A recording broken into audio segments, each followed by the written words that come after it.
Hi, everyone. Thank you so much for watching the recording and for understanding that our mic system was just not working today, but I think I got all the bugs worked out. But I do appreciate your patience, and I'm really looking forward to working with you in our next class.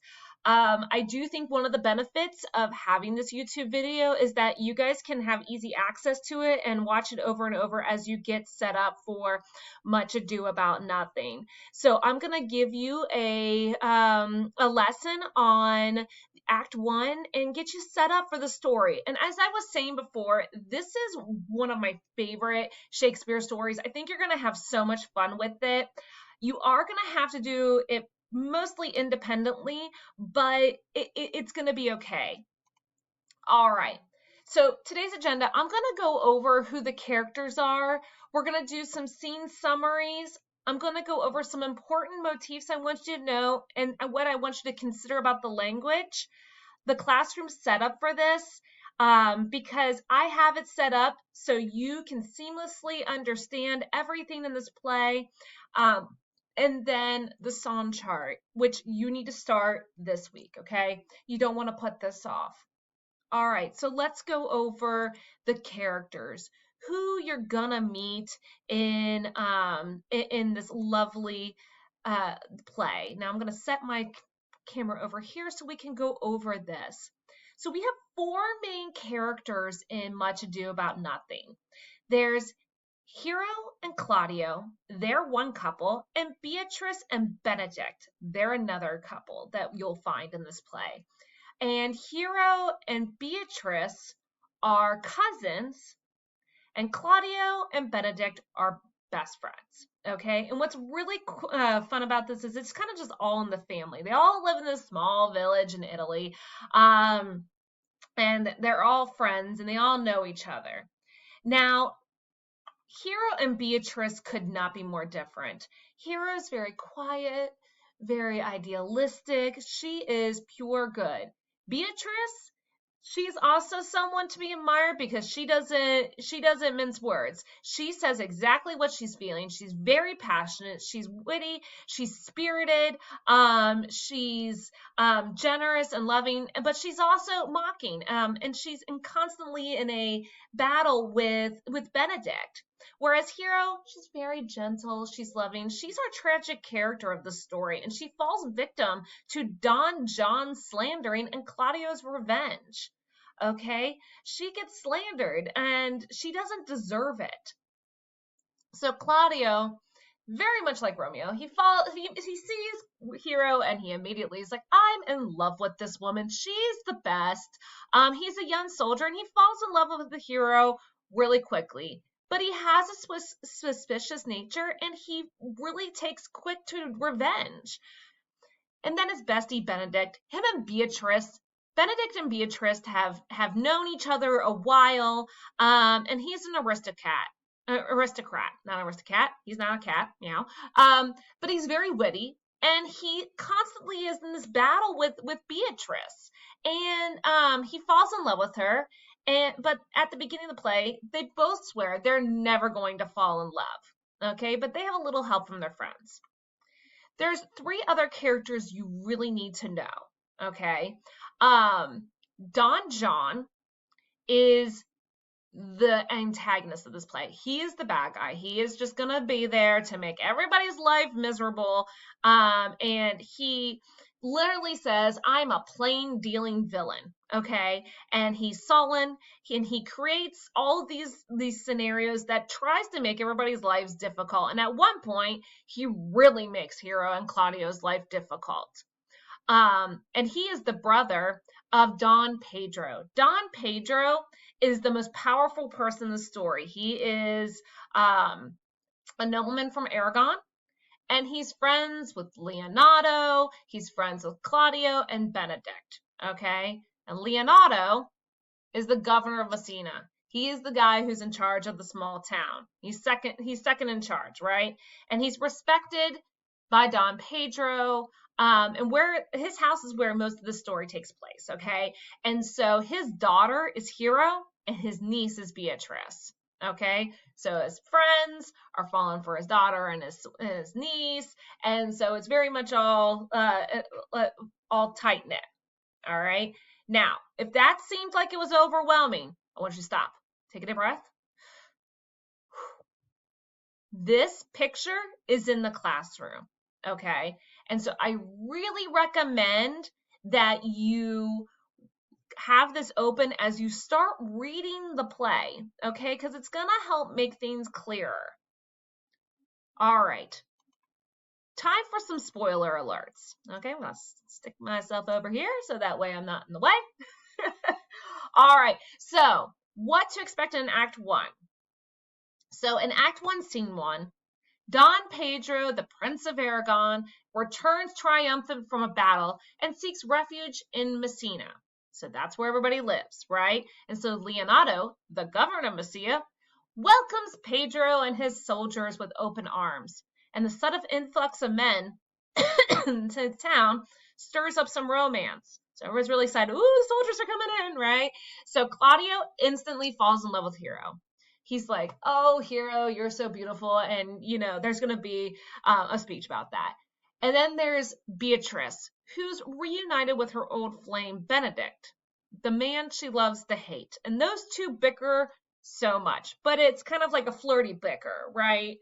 So if you've ever flirted with somebody and you kind of like bicker a lot, but you like them, but you kind of hate them at the same time, you might connect with Benedict and Beatrice.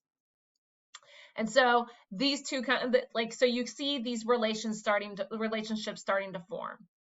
In Scene 2, Leonardo, again, the guy who's in charge of Messina, and that happens to be Hero and Beatrice, Hero's dad and Beatrice's uncle, he gets a great supper together to welcome the war heroes to Messina. Okay, and so and so he brings some news. Antonio explains that he has overheard. I'm sorry, I've completely lost my train of thought. Leonardo is busily preparing for a great supper in Messina when his brother brings him some news. His brother is Antonio, and Antonio explains to Leonardo that he has heard that Claudio is in love with his daughter, Hero. Then Scene 3, Don John, he's just a villainous guy, and he's also learned that Claudio is in love with Hero now and vows to thwart their happiness. Don John is the bastard brother of Don Pedro, and he wants revenge for being defeated in battle. So he lost the battle. So he's kind of salty. All right. And so he's going to make their lives difficult. All right. So that's what's happening in Scene 1. All right. So there are some elements, some motifs. Remember, motifs are those elements that are repeatedly mentioned, and they help develop the theme of a story. And so 2 elements that I really want you to keep an eye out for are how the play is beards and eyes. Okay? So this play connects with beardlessness with falling in love. So in other words, if you're a man, you have a beard, but you lose your manhood when you fall in love. And we talked about those antiquated, ideas of roles for men and for women, and this is one of those, right? And so Benedict, when he falls in love with Beatrice, he decides to shave. So that connection between beards and love and masculinity, and the play seems to suggest that falling in love for a man comes with the risk of losing one's masculinity, as is represented by the beard. Another one that you see here is the word eye is mentioned all the time. This one, the eye, is probably more important to note because he or she really means a kind of perception and not just sight. So when eyes come up, especially often whenever one character's perceptions are being influenced by another character's tricks. Okay, and so perception is what impacts the majority of this play. Because remember, we talked about last Monday on how the play is essentially about nothing. All this hullabaloo is about perceptions and how they've been altered and changed. And so, so you want to make sure you're keeping an eye out for that. Okay.